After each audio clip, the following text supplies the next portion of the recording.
preguntando, nos dice Heidi.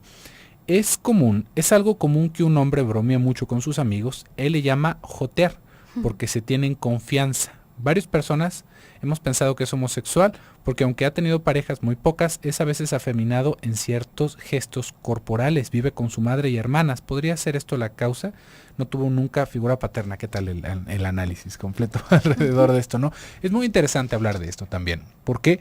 Porque siempre queremos ver las cosas como si fueran negro o blanco. Tenemos ahí como una concepción de repente muy sólida, una imaginación muy sólida de cómo es la realidad. Acá hay algo que se va planteando desde la teoría psicoanalítica, que todos en nuestra niñez llegamos a este mundo perversos y polimorfos. ¿Qué quiere decir esto? Que no llegamos sabiendo si éramos niños o si éramos niñas. No sabíamos ni por dónde se tenía que comer casi, ¿no? Realmente era una idea que se nos fue adquiriendo, que fuimos adquiriendo con el tiempo. Y en esta parte de la sexualidad, si bien se tiene una identificación y una formación más arraigada, más fuerte, por ejemplo, podríamos decir en una elección heterosexual, aún así la homosexualidad y la bisexualidad fueron parte constitucional de nuestro desarrollo. Pasamos por ahí. ¿Sí ve? Y tan pasamos por ahí que todavía podemos llegar a sentir amor, todavía podemos llegar a sentir cariño por personas de nuestro mismo sexo. Y ese es un cariño que viene de la misma raíz que el cariño que le podemos tener a una pareja. Sin embargo, la meta está distinta, la meta está coartada en su fin. ¿Qué quiere decir esto? Podemos ser muy muy amigos, nos podemos abrazar, podemos compartir tantas cosas, pero no llegamos a tener relaciones sexuales. ¿Por qué? Porque ahí es el límite de la amistad. Porque ya no nos besamos. ¿Por qué? Porque ahí está el límite de la amistad. Eso ya es solamente para la pareja. Pero pasamos por ahí, ¿sí ve? Acá también podríamos entender que esto sería la raíz de las confusiones, de muchas confusiones sexuales, ¿no? Por ejemplo, de tener una amiga demasiado cercana o un amigo demasiado cercano y empezar a sentir como que estamos casi enamorados de esa persona, que nos dan celos si sale con alguien más, que nos molesta que alguien más le hable por teléfono, que nos deje plantados igual y por haber sido con alguien más. Ahí pareciera como que estamos enamorados de esta persona y podríamos pensar que hay un cierto grado de enamoramiento, ¿no? Y esto no tiene sexo, no tiene género, ¿no? Realmente esto lo podemos hacer para ambos lados. Acá lo que tú nos estás preguntando, Heidi, sobre tu amigo, puede caer en esta parte del entendimiento.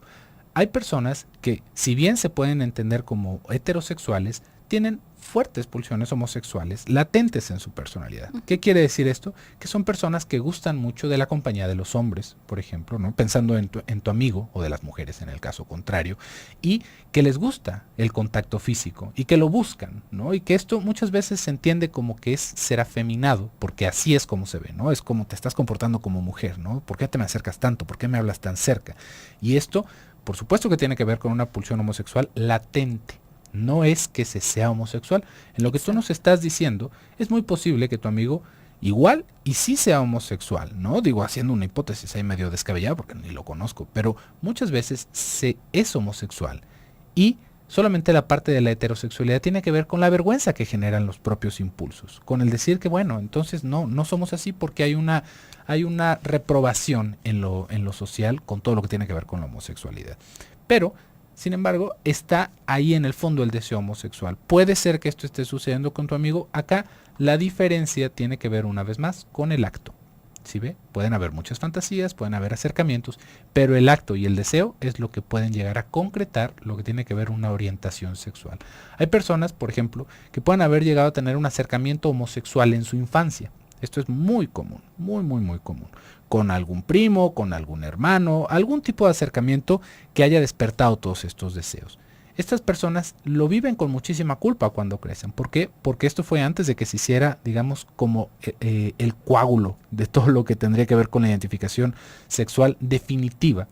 Esto, si ha sucedido en la infancia y ya no volvió a pasar nunca más, no estamos hablando de una homosexualidad. Para los niños, este tipo de exploraciones todavía entran en esta parte, digamos, como gris de las identificaciones. Esto no hace a una persona homosexual, sin embargo, puede ladear el barco hacia un lado. ¿Por qué? Porque se estaba buscando un contacto de esa forma. ¿Sí ve? No todas las personas lo tienen, pero no todas las personas que tienen este tipo de acercamientos terminan con una orientación homosexual. Entonces, podríamos pensarlo de esta manera. Este romance de repente que se vive entre los hombres no es necesariamente que seas homosexual. Digamos que somos ligeramente homosexuales, pero no es una clasificación ya concreta como para decir se es o no se es. No es tan concreto como muchas veces lo queremos pensar.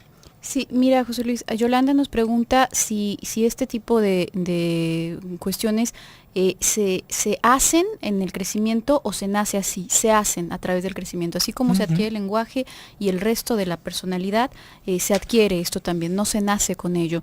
Y otra cuestión importante acerca de lo que estamos hablando, para los que nos están escuchando, muchas veces se opta por una supuesta homosexualidad, y digo supuesta homosexualidad, porque lo que estamos presenciando es más bien un problema de identidad que derivaría a la persona hacia lo psicótico. Una persona que está confundida en su identidad de ser, que no está seguro de qué quiere, que no está segura de qué quiere, de quién es, de nada, entra en una especie de, digamos, hablando otra vez de esta gelatina que no se cuaja, entra en un estado de ambigüedad y de confusión tal que lo derivaría a la psicosis. Entonces, muchas personas en estas condiciones lo que hacen es adherirse casi fanáticamente a algo. Muchas personas se adhieren a instituciones, a sectas, a determinadas religiones, con tal de tener una identidad, la que sea. Entonces, también muchas personas adoptan, obviamente en un mecanismo inconsciente, esta supuesta homosexualidad con tal de adquirir una identidad cual sea. Entonces pueden nombrarse a sí mismos: yo soy una mujer homosexual o yo soy un hombre homosexual. Aquí el problema aquí no es la elección sexual, el problema es la psicosis que subyace, y esa es la que se tendría que intentar resolver, porque deriva en muchísima angustia y muchísimas conductas que pone a la persona en riesgo, ponen su pellejo en riesgo muchísimas veces cuando están en estas cuestiones de cualquier derivado distinto de la sexualidad. Muchas veces asisten a clubes, asisten a situaciones que les pueden hacer muchísimo daño, y eso es lo que hay que resolver, no el que si no es que debería ser hombre con mujer o mujer con... No, eso no, es lo que subyace. Otra, segunda, muy importante, cuando ya está consolidada tal cual en la personalidad, la homosexualidad no es reversible, no es una cosa, es tan absurdo pensar esto como si yo te preguntase a ti, a una persona heterosexual: oye, ¿y eso se quita? No se quita, evidentemente no se quita. No se te quita el hecho de ser mexicano, no se te quita, no, porque tú quizás sí fue algo que adquiriste, quizás sí fue en función a las condiciones en las que naciste, pero no se quita, ya es parte tuya, ya es parte constitucional. Entonces ahí no hay ni que torturarnos a nosotros mismos, y por favor no torturar a las personas que están a nuestro alrededor. Y nos pregunta Cristina, ¿qué se puede hacer para no mandar estos mensajes inconscientemente a los hijos y no apropiárselos?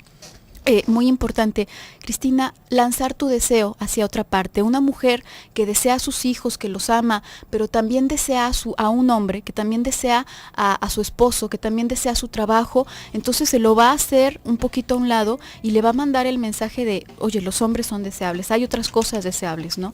Y por tanto, este niño también va a tener oportunidad de lanzar su deseo a otra parte.